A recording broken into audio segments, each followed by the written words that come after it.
We'll now recognize the gentleman from Pennsylvania who for 57 years he and his family have been small business people. I think that comes out to be since 5 years old. He's been a small businessman for 5 minutes. Mr. Kelly. Thank you, Mr. Chairman. And first of all, I want to thank all the panel for being here. And it's interesting to get a lesson from people that are running a business that's $1.5 trillion in the red each year, year after year. And I'm sure you're going to take that home and really learn from that. But for people that really do have the skin in the game, and people who do survive by doing it on both knees and looking into the abyss, I've done it myself, and I know how close we come each day to not having our businesses anymore. So would you please, if you could, just take a few minutes, because the true trick is not pulling a rabbit out of the hat, it's putting the rabbit in the hat to begin with. And I think that this body needs to understand that where small business comes from, where business comes from, is not from government, is from the private sector. Mr. Boucher, I know what you're going through. I go through the same thing. My business is down over 35%. Mr. Friedrich, I understand what it's like to look into the abyss. I've done it many times myself.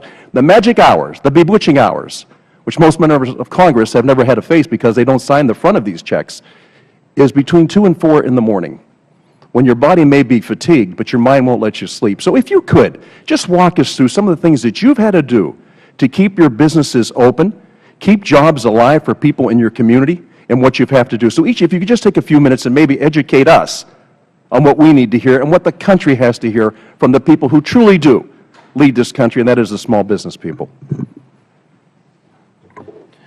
I guess one of my largest experiences last year was an order for my company to bid public work and continue to receive bonding because of the previous year being extremely poor. I had to financially put additional six-figure dollars into the business so I could secure bonding, which again allowed us to bid those jobs but prevented us from replacing trucks, from replacing bending equipment, things like that that we should have to be more efficient and be on top of our game. It's just been a real tough battle to survive the problems. And the regulations being slapped on us, in all honesty, I respect what's being said, and I'm not anti-safety or anti-anything like that. I just think it needs to be done as a team and not as someone telling you, here's what you're going to do and here's what you have to do, and there's no explanation for reasons why. Well, you'll laugh when you hear this, but one of the things that I've done is I built I call it the penthouse in our plant. And I live 70 miles from our facility. Our facility's in Manitowoc, and I live in Fond du Lac. So I leave on Monday morning from home, and I stay in our plant every night, Monday, Tuesday, Wednesday, and Thursday night, and I go home on Fridays. And I used to stay at in the fashionable Comfort Inn, but that's $70 a night, and that adds up. So now I'm living large. I got a bed, I got a recliner, I have a 36-inch flat screen TV, and I sleep in the plant with my dog. Monetarily, the hardest thing for any business is cash flow. When you run out of cash flow, you're dead. You can't go anywhere. And I would hear talking about the recovery. We need to get the banks to lend money so companies can make payroll and hire people. If you have to borrow money to make your payroll, you're dead, usually. Maybe there are rare occasions, but you're dead.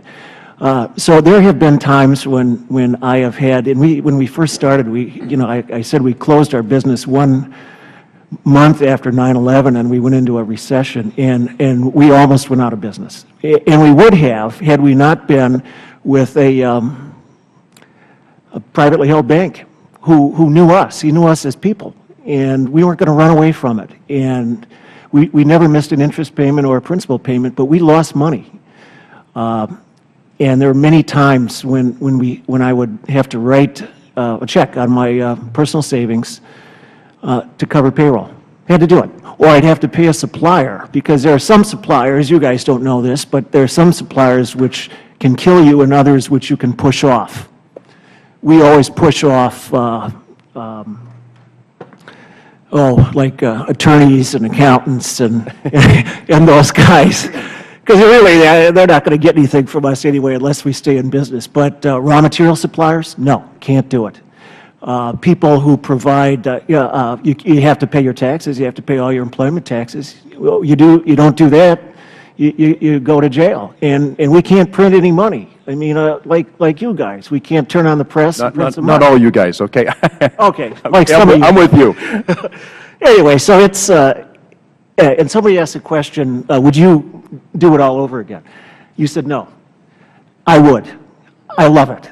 I absolutely love it. It's like a great rush every day. It's full of frustration, but I love it, and I wouldn't do anything else. Well, God bless you for what you're doing. I understand. I got 110 people that rely on me to make sure that every 2 weeks they can cash a check, so I'm with you. Good.